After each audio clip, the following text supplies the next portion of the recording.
శ్రీ గణేశాయ నమః. శ్రీ సరస్వతి నమః. శ్రీ గురుభ్యో నమః. భక్తులరా, వ్యాసప్రోక్త మహాభారత ఇతిహాసం యథాతథంగా చెప్పుకున్నాం. ప్రతి శ్లోకం దాని అర్థం. ఇందులో భాగంగా నిన్నటి వరకు మనం ఆది సభారణ్య విరాట ఉద్యోగ భీష్మ ద్రోణ కర్ణ శల్య సౌప్తిక స్త్రీ పర్వాలనే 11 పర్వాలు పూర్తి చేసాం. 12వదైన శాంతి పర్వంలో కూడా మనం 262 అధ్యాయాలు పూర్తి చేసాం. ఈ రోజున 263 అధ్యాయాన్ని చెప్పుకుందాం. చెప్పుకునే ముందు వ్యాస భగవాన్ని ప్రార్థన చేసుకుందాం. వ్యాసాయ విష్ణురూపాయ వ్యాసరూపాయ విష్ణవే నమో వై బ్రహ్మజయే వాసిష్ఠాయ నమో నమః. నారాయణం నమస్కృత్య నరం చైవ నరోత్తమం దేవీం సరస్వతిం వ్యాసం తతో జయముదీరయేత్. అంజనానందనం వీరం జానకీ శోకనాశనం కపీసమక్షాంతారాం వందే లంకాభయంకరం. సదా నింబవృక్షస్య మూలాదివాస సుధాస్రావిణంతి తమప్యప్రియంతం తరుం కల్పవృక్షాదికం సాధయంతం నమామీశ్వరం సద్గురుం సాయినాథం. సమర్థ గురు సాయినాథ్ మహారాజ్ కీ జయ.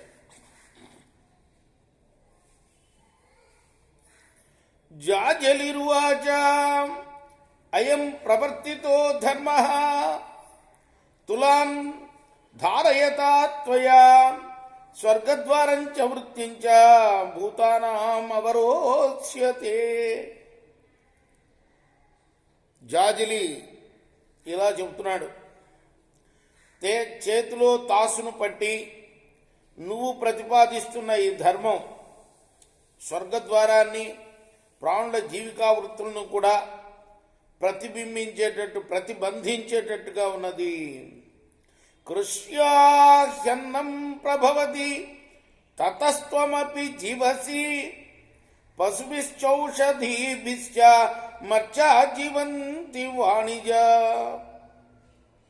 వ్యవసాయం ద్వారానే అన్నం దొరుకుతుంది, దాంతో నీవు కూడా బతుకుతున్నావు. ఓ వ్యాపారి, ఓషధులు పశువుల ద్వారానే మనుషులు జీవించగలుగుతున్నారు. తతో యజ్ఞ ప్రభవతి నాస్తిక్యమపి జల్పసి నహి వర్తేదయం లోకః వార్తాముత్సృజ్య కేవలం. దాని ద్వారానే యజ్ఞకర్మలు కూడా జరుగుతున్నాయి. నువ్వు నాస్తికుడిలాగా మాట్లాడుతున్నావు. పశుహింస అన్న ఒక్క మాటను బట్టి వ్యవసాయాది వృత్తుల్ని వీడితే లోకమే నిలవదు. తులాధార ఉవాచ వక్షామి జాజలే వృత్తిం నాస్మి బ్రాహ్మణ నాస్తికః న యజ్ఞంచ వినిందామి యజ్ఞవిత్తు సుదుర్లభ. అప్పుడు తులాధారుడు అన్నాడు, ఓ జాజలి, వృత్తిని గురించి చెబుతాను. నేను నాస్తికుణ్ణి కాదు, యజ్ఞాన్ని కూడా నేను నిందించడం లేదు. యజ్ఞస్వరూపాన్ని సరిగా తెలిసినవాడు దొరకటం కష్టం. నమో బ్రాహ్మణ యజ్ఞాయ ఏ చ యజ్ఞ విదోజన స్వయజ్ఞం బ్రాహ్మణ హిత్వా క్షత్రయజ్ఞమిహాస్థిత. బ్రాహ్మణులకై కల్పించిన యజ్ఞానికి నమస్కారం, యజ్ఞవేత్తలకు అందరికీ నమస్కారం. అయితే ఇప్పుడు బ్రాహ్మణులు స్వయజ్ఞాన్ని వీడి క్షత్రియ యజ్ఞాన్ని చేపట్టారు. లుబ్ధైర్విత్త పరైర్బ్రహ్మన్ నాస్తికై సంప్రవర్తితం వేదవాద అనవిజ్ఞాయ సత్యాభాసమివావృతం. ఓ బ్రాహ్మణ, ధనాసక్తులైన లోభులు మరెందరో నాస్తికులు వేదవచనాల తాత్పర్యాన్ని గ్రహించకుండా సత్యంలా కనిపించే మిథ్యాయజ్ఞాలని ప్రవర్తింపజేస్తూ ఉన్నారు. ఇదం దేయం ఇది చాయం ప్రశస్యతే అత సైన్యం ప్రభవతి వికర్మాణి చ జాజిలే. ఓ జాజిలి, ఇది ఇవ్వాలి అంటూ శృతులు స్మృతులు దక్షిణలు విధించి దక్షిణల ద్వారానే యాగాలని ప్రశంసించాయి. శక్తి ఉండి ఇవ్వకపోతే దొంగతనం అన్నారు, కర్మ సిద్ధించదు అన్నారు. యదేవ సుకృతం హవ్యం తేన తుష్యంతి దేవత నమస్కారేణ హుషా స్వాధ్యాయైరౌషధైస్తదా పూజా స్యాద్దేవతానాం హి యథాశాస్త్ర నిదర్శనం. వాస్తవానికి శుభకర్మల ద్వారా ఇచ్చిన హవ్యంతో దేవతలు తృప్తి పడతారు.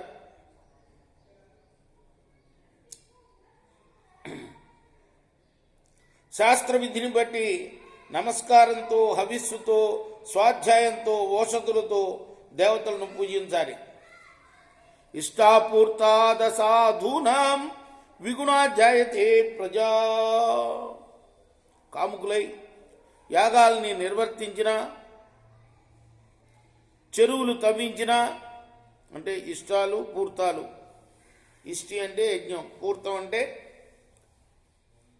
చెరువులు తవ్వించడము, దేవాలయాలు కత్తిరించడము, తోటలు నిర్మించడం, ఇవి అన్నమాట.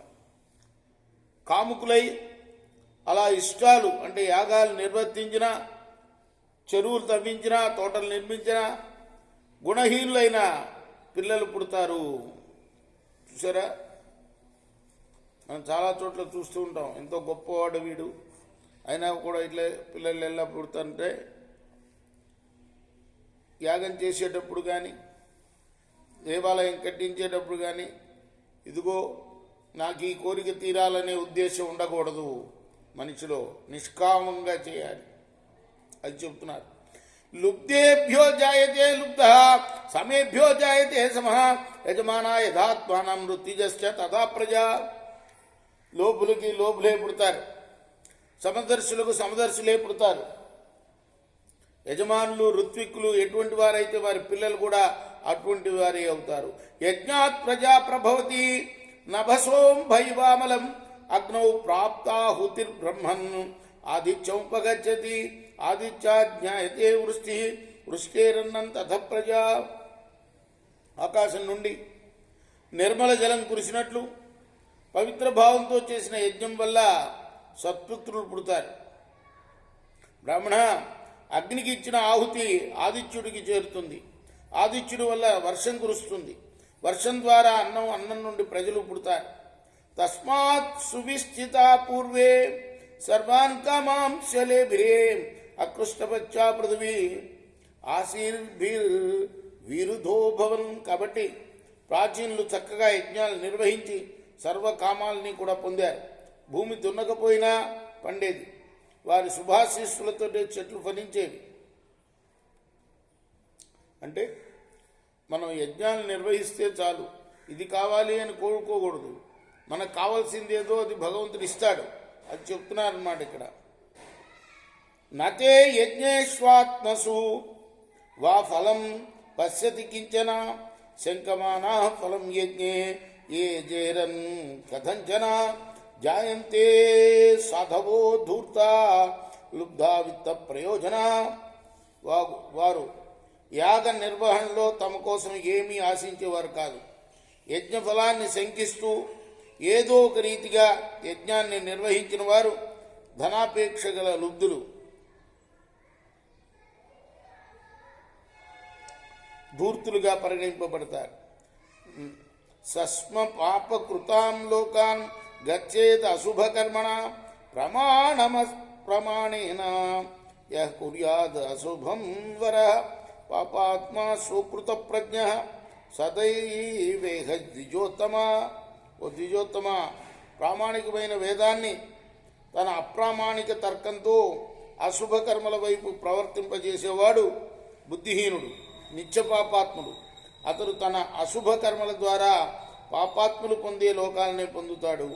కర్తవ్యమితి కర్తవ్యం వేత్తి వై బ్రాహ్మణో భయం బ్రహ్మైవ వర్తతే లోకే నైవ కర్తవ్యతాం పునః. కర్తవ్యాన్ని కర్తవ్యంగా స్వీకరిస్తూ దాన్ని పాటించలేకపోతే భయపడుతూ లోకంలో సమస్తాన్ని బ్రహ్మగానే భావిస్తూ కర్తవ్యాహంకారాన్ని వీడి ప్రవర్తించిన వాడే నిజమైన బ్రాహ్మణుడు. విగుణంచ పునః కర్మాజాయ ఇచ్చవ శృశ్రుమ సర్వభూతోపఘాతస్య ఫలభావేచ సంయమ. అంటే కర్తవ్య భావంతో చేయాలి కానీ కర్తృత్వ భావంతో చేయకూడదు అని దాని అర్థం అన్నమాట. నేను దీని కర్తను, నాకు ఈ ఫలం కావాలి, ఈ భావనలు ఉండకూడదు. లోకంలో సమస్తాన్ని బ్రహ్మగానే భావించాలి. ఆ కర్తవ్య అహంకారాన్ని వీడాలి. కర్మ నిర్వహణలో ఏదైనా లోపం జరిగినా నిష్కామ భావంతో చేస్తే అది గొప్పదే, మంచి ఫలితాలనే ఇస్తుంది. అంటరాని జంతువుల ద్వారా కర్మ మలినపడినా కూడా నిష్కామ దృష్టితో చేస్తే అది శ్రేష్టమే. కాబట్టి ఫలాపేక్షను ఎప్పుడు కూడా నియంత్రించుకోవాలి. సత్యయజ్ఞాతమయజ్ఞార్థరుద్ధార్థ తృప్తయ ఉత్పన్నత్యాగిన సర్వే జన ఆపన్నమత్సర. ప్రాచీన కాలంలో బ్రాహ్మణులు సత్యయజ్ఞాన్ని, ఇంద్రియ సంయమ యజ్ఞాన్ని పాటించేవారు. పరమ పురుషార్థం మీదనే, అంటే మోక్షం మీదనే వారి యొక్క దృష్టి ఉండేది. దాంతోనే వాళ్ళు తృప్తి పడేవారు. వారంతా లభించిన వస్తువులను కూడా త్యజిస్తూ మాత్సర్యరహితులై ఉండేవారు. క్షేత్రజ్ఞ తత్వజ్ఞ స్వయజ్ఞ పరినిష్ఠిత బ్రాహ్మం వేదమధీయంత తోషయంచ పరానపి. క్షేత్రజ్ఞ తత్వాన్ని తెలిసి వారు ఆత్మయజ్ఞ పరాయణులై ఉపనిషత్తులు అధ్యయనం చేస్తూ తాము సంతోషించి ఇతరులను సంతోషపెట్టేవారు. అఖిలం దైవతం సర్వం బ్రహ్మ బ్రాహ్మణి సంశ్రితం తుష్యంతి తృప్యతే దేవా తృప్తస్య జాజలే. బ్రహ్మ సర్వస్వరూపం. దేవతలంతా బ్రహ్మరూపంతోనే ఉంటారు. ఆ బ్రహ్మవేత్తలైన బ్రాహ్మణులో ఉంటుంది. ఆ బ్రహ్మవేత్తలైన బ్రాహ్మణులో ఉంటుంది ఆ బ్రహ్మ పదార్థం. ఓ జాజలి, కాబట్టి బ్రాహ్మణులు తృప్తి చెందితే దేవతలంతా తృప్తి చెందినట్లే. యథా సర్వరసై తృప్త నాభినందంతి కించ తథా ప్రజ్ఞాన తృప్తస్య నిత్యతృప్తి సుఖోదయ. సర్వరసాలతోటి తృప్తి పడిన మనిషి వాటిలో ఏ ఒక్క దానినో ప్రత్యేకంగా అభినందించనట్లు ప్రజ్ఞానంతో తృప్తిపడిన వాడికి అక్షయ సుఖహేతువైన నిత్యతృప్తి లభించినట్లే లెక్క. ధర్మాధార ధర్మసుఖ కృష్ణ వ్యవస్థితా సాంఖ్య దర్శనమే తావత్ ఉక్తంతే నృపసత్తమా. మనలో చాలామందికి ధర్మమే ఆధారం, ధర్మమే సుఖం. వారు కర్తవ్య అకర్తవ్యాలను నిశ్చయించగలరు. కానీ మనకన్నా గొప్పవాడై వ్యాపకుడైన పరమాత్మ అంతటా అన్ని రూపాల్లో ప్రకాశిస్తూ ఉంటాడని జ్ఞానులు మాత్రమే సందర్శించగలరు. జ్ఞాన విజ్ఞానిభ్యః కేచిత్ పరంపారం తితిర్షవ అతీవ పుణ్యదం పుణ్యం పుణ్యాభిజన సంహితం ఎత్ర గత్వా న శోచంతి నచ్చవంతి వ్యధంతి చ. సంసార సాగరాన్ని తరించాలన్న కోరిక గల కొందరు జ్ఞాన విజ్ఞాన సంపన్నులు పరమ పవిత్రము పుణ్యదాయకము పుణ్యాత్మ సేవితము అయిన బ్రహ్మలోకాన్ని చేరుతారు. అక్కడ వారికి శోకం ఉండదు, వ్యధ ఉండదు. అక్కడి నుండి అధోగతి కూడా ఉండదు. తేతు తద్బ్రహ్మణ స్థానం ప్రాప్నువంతి సాత్విక నైవతే స్వర్గమిచ్చంతి నయజంతి యశోధనై సతాం వర్త్మానువర్తంతే యజంతే చావిహింసయ వనస్పతి నోషధీశ్చ ఫలం మూలంచ వితే విదు నైచైతాన్ ఋత్విజో లుబ్ధ యాజయంతి ఫలార్జున. సాత్వికులు ఆ బ్రహ్మపదాన్ని పొందుతారు. వారికి స్వర్గాభిలాష ఉండదు. కీర్తి కోసమో ధనం కోసమో వారు యాగాలు చేయరు. సజ్జనుల మార్గాన్ని అనుసరిస్తూ హింసలేని యజ్ఞాలనే చేస్తారు. వనస్పతుల్ని ఓషధుల్ని ఫలమూలాలని వారు హవిస్సుగా స్వీకరిస్తారు. అందుకే ధనలుబ్ధులైన ఋత్వికులు వారి చేత యాగాలు చేయించరు. స్వమేవ చార్థం కుర్వాణా యజ్ఞం చక్రు పునర్ద్విజ పరినిష్ఠిత కర్మాణ ప్రజానుగ్రహ కామ్యయ. జ్ఞానులైన బ్రాహ్మణులు తామనే యజ్ఞోపకరణంగా భావించి మానసిక యజ్ఞాన్ని అనుష్ఠిస్తారు. అది కూడా లోక కళ్యాణాన్ని మాత్రమే కోరుతూ. తస్మాత్తాన్ ఋత్విజోలుబ్ధ యాజయంచ శుభాన్ నరాన్ ప్రాపయేయు ప్రజా స్వర్గే స్వధర్మాచరణేన వై ఇతి మే వర్తతే బుద్ధి సమా సర్వత్ర జాజలే. లోపులైన ఋత్వికులు అశుభయజ్ఞాలనే చేయిస్తూ ఉంటారు. శ్రేష్ఠులు స్వధర్మాచరణం చేతనే ప్రజల్ని స్వర్గానికి చేర్చగలరు. ఓ జాజలి, ఇదంతా ఆలోచించే నా మనస్సు అంతటా కూడా సమానంగా ప్రసరిస్తుంది. యాని యజ్వేష్విహేజ్యంతి సదా ప్రాజ్ఞా ద్విదర్శభ తేన తే దేవయానేన పదాయాంతి మహాముని. ప్రాజ్ఞులైన ద్విజోత్తములు నిత్యము తాము యాగ నిర్వహణకు వినియోగించే పదార్థాల ద్వారానే దివ్య మార్గాల్లో పుణ్యలోకాలను పొందగలుగుతారు. ఆవృత్తిస్తస్య చైకస్య నాస్య వృత్తిర్మనీషినః ఉభౌ తౌ దేవయానేన గచ్చతో జాజలే యథ. ఓ జాజలి, సకామ కర్మలు చేసేవాడు మరల సంసారంలో పడతాడు. నిష్కామంగా ఉన్న జ్ఞాని మళ్ళీ జన్మించరు. ఇద్దరూ దేవ మార్గంలోనే పుణ్యలోకాలు పొందుతారు. అయినా సంకల్ప భేదం వల్ల ఫలభేదం కనిపిస్తుంది. స్వయం చైషామనాడు యుజ్యంతి చ వహంతి చ స్వయం ఉష్వాశ్చ దుష్యంతే మనః సంకల్ప సిద్ధివి. జ్ఞానులు సంకల్పిస్తే వారి మనస్థితిని అనుసరించి ఎద్దులు తమంత తాముగా కాడకు కట్టుబడి వారి బండిలు అవుతాయి. ఆవులు తమంత తాముగా పాలిస్తాయి. స్వయం యూపానుపాదాయ యజంతే స్వాస్థదక్షిణై యస్తదా భావితాత్మా స్యాత్ సగామాలబ్ధుమర్హతి.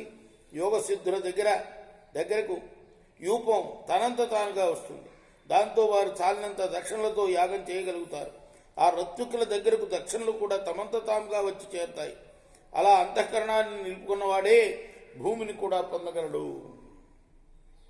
ఓషధీభిస్తథా బ్రహ్మాన్ యజేరంస్తే నతాదృశ ఇది త్యాగం పునఃస్కృత్య తాదృశం ప్రబ్రవీమితే. ఓ బ్రాహ్మణ, అందువలనే సిద్ధయోగులు ఓషధులతోనే యజ్ఞాలు నిర్వహిస్తారు. సకామకర్ములైన మూఢులు అటువంటి యాగాలు చేయలేరు. కర్మఫల త్యాగం చేయగల వారికే అటువంటి మహత్యం ఉంటుంది.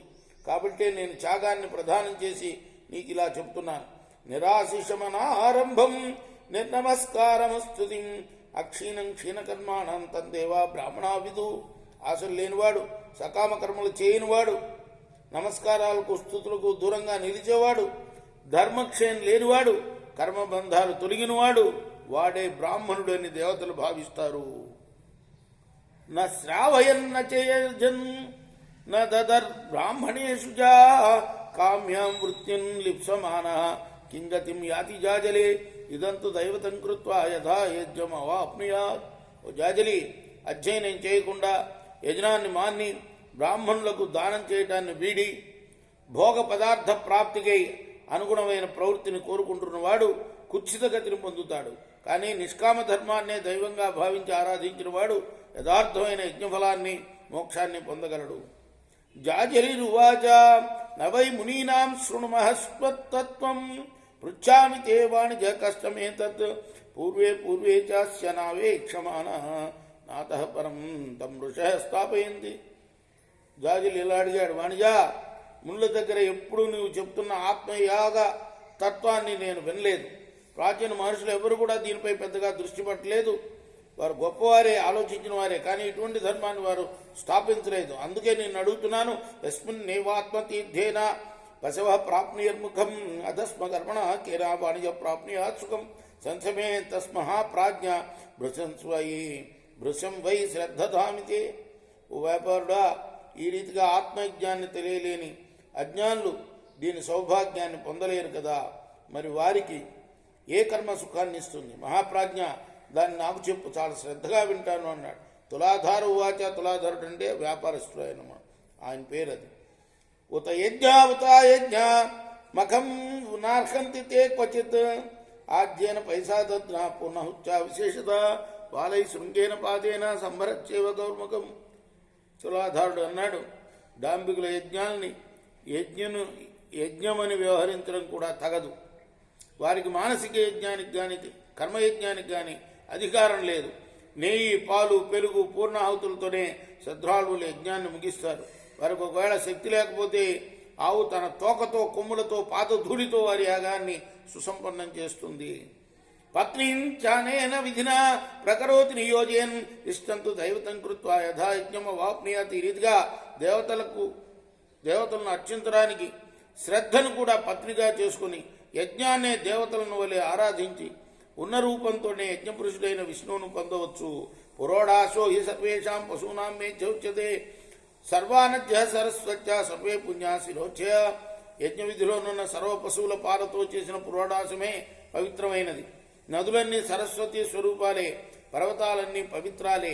జాజలే తీర్థమాత్మైవ మాస్మ దేశాతిర్భవ ఏతాని దృశకాన్ ధర్మాన్ ఆచరన్ నిహ జాజలి కారణై ధర్మమన్విచ్చన్ సలోకానాప్నుతే శుభాన్. ఓ జాజలి, ఆత్మయే తీర్థం, తీర్థసేవన అంటూ దేశాల పట్టి తిరగవద్దు.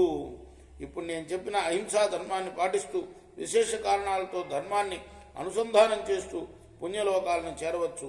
భీష్మవాచ. ఈ జాజలి తులాధారుడు. జాజలి అంటే బ్రాహ్మణుడు, తులాధారుడు అంటే వ్యాపారి.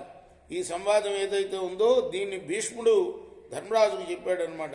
ధర్మరాజురైన ధర్మానికి సంబంధించిన ఒక ప్రశ్నకు సమాధానంగా భీష్మువాచ ఏతాని దృశకాన్ ధర్మాన్ తులాధార ప్రశంసతి ఉపపత్యాభిసంపన్నాన్ నిత్యం సద్భిర్నిషేవితాన్.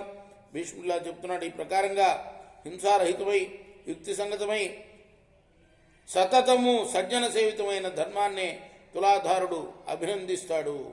ఇది శ్రీ మహాభారతే శాంతి పర్వణి మోక్షధర్మ పర్వణి తులాధార జాజిలి సంవాదే 63 ఇది మహాభారతంలోని శాంతి పర్వంలోని 263వ అధ్యాయం. రేపు 264వ అధ్యాయాన్ని చెప్పుకుందాం. కృష్ణార్పణమస్తు. సాయి కృష్ణార్పణమస్తు. స్వస్తి ప్రజాభ్య పరిపాలయంతాం న్యాయేన మార్గేణ మహిషా గో బ్రాహ్మణేభ్యः శుభమస్తు. లోకాः సమస్తాः సుఖినో భవంతు. కృష్ణార్పణమస్తు. సాయి కృష్ణ.